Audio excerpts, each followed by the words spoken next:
Assalamualaikum warahmatullahi wabarakatuh. Perkenalkan, nama saya Meli Agustina dengan NIM 222-10074, kelas A1 PBSI tahun 2022. Pentingnya pendidikan kewarganegaraan bagi masyarakat.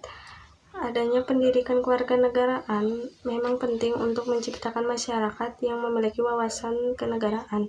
Selain itu, tujuan pendidikan kewarganegaraan adalah untuk meningkatkan kecerdasan dalam kewarganegaraan secara intelektual, sosial, dan emosional, serta kecerdasan kewarganegaraan secara spiritual. Hak dan kewajiban warga negara. Yang dimaksud dengan hak yaitu sesuatu yang mutlak menjadi milik kita dan penggunaannya tergantung kepada kita sendiri. Dan kewajiban adalah sesuatu yang harus dilakukan dengan penuh rasa tanggung jawab. Selanjutnya, ada alasan mengapa diperlukan harmoni kewajiban dan hak negara dan warga negara Indonesia, karena hak dan kewajiban merupakan suatu hal yang terikat satu sama lain. Jika hak dan kewajiban tidak berjalan secara seimbang, maka akan terjadi suatu konflik yang akan menyebabkan gejolak masyarakat dalam pelaksanaan kehidupan individu, baik dalam kehidupan bermasyarakat, berbangsa, maupun bernegara. Untuk mencapai keharmonisan tersebut, diperlukannya kesadaran sebagai warga negara Indonesia dalam mengetahui hak dan kewajibannya. Yang termasuk kewajiban warga negara Indonesia antara lain yaitu membayar pajak.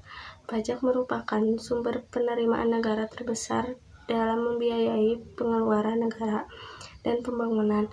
Jadi, jika tanpa adanya sumber pendapatan pajak yang besar, maka pembiayaan pengeluaran negara akan terhambat dan hak mendapatkan penyediaan yang layak menjadi kurang terpenuhi. Selanjutnya ada urgensi hak dan kewajiban bagi kelangsungan hidup bangsa.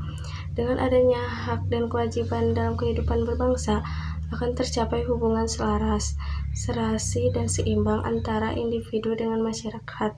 Terciptanya keharmonisasian di dalam negara karena adanya hak dan kewajiban.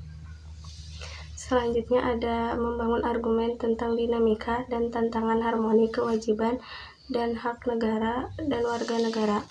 Aturan dasar ihwal kewajiban negara dan hak negara warga negara setelah perubahan UUD Negara Republik Indonesia 1945 mengalami dinamika yang luar biasa.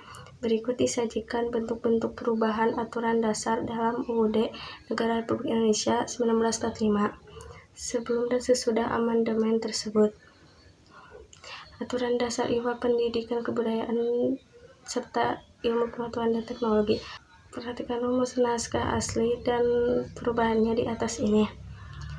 Perubahan pasal tersebut terletak pada penggantian kata tiap-tiap menjadi setiap dan kata pengajaran menjadi pendidikan. Perubahan kata tiap-tiap menjadi setiap merupakan penyesuaian terhadap perkembangan bahasa Indonesia. Adapun perubahan kata pengajaran menjadi pendidikan dimaksudkan untuk memperluas hak warga negara karena pengertian pengajaran lebih sempit dibanding pengertian pendidikan. Selanjutnya ada esensi dan urgensi harmoni kewajiban dan hak negara dan warga negara. Dideskripsikan melalui pendekatan kebutuhan warga negara yang meliputi kebutuhan akan agama, pendidikan dan kebudayaan, perekonomian nasional dan kesejahteraan rakyat, serta pertahanan dan keamanan. Hak dan kewajiban warga negara dan negara mengalami dinamika terbukti dari adanya perubahan-perubahan dalam rumusan pasal UUD Negara Republik Indonesia 1945 melalui proses amandemen dan juga perubahan undang-undang yang menyertainya. Identitas nasional. Identitas nasional dibentuk oleh dua kata dasar yaitu identitas dan nasional.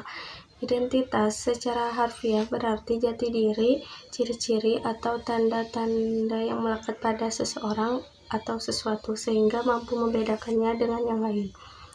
Sedangkan nasional merujuk pada kelompok-kelompok persekutuan hidup manusia yang lebih besar dari sekedar pengelompokan berdasarkan ras, agama, budaya, bahasa, dan sebagainya. Identitas nasional lebih dekat dengan arti jati diri, yakni ciri-ciri atau karakteristik. perasaan atau keyakinan tentang kebangsaan yang membedakan bangsa Indonesia dengan bangsa lain. Contoh dari identitas nasional yaitu berupa bendera negara Indonesia, bahasa negara, lambang negara, dan lagu kebangsaan. Identitas nasional menjadi pembeda dengan bangsa lainnya, yakni kekhasan positif meliputi ciri bangsa yang beradab, unggul, dan terpuji. Wawasan Nusantara. Wawasan Nusantara merupakan wawasan nasional bangsa Indonesia yang selanjutnya dapat disingkat Wasantara. Bagi bangsa Indonesia, wawasan Nusantara telah menjadi ciri pandang sekaligus konsepsi warga negara, menjadi landasan fungsional bangsa Indonesia. Berikut contoh dari wawasan Nusantara, yaitu mengikuti gotong royong sebagai bentuk peduli lingkungan dan upaya berorientasi positif dalam bermasyarakat. Selanjutnya ada esensi dari wawasan Nusantara adalah kesatuan atau keutuhan wilayah dan persatuan bangsa, mencakup di dalamnya pandangan akan kesatuan politik, ekonomi, sosial budaya, dan pertahanan dan keamanan. Wawasan Nusantara merupakan perwujudan dari sila ketiga Pancasila, yakni Persatuan Indonesia. Assalamualaikum warahmatullahi wabarakatuh.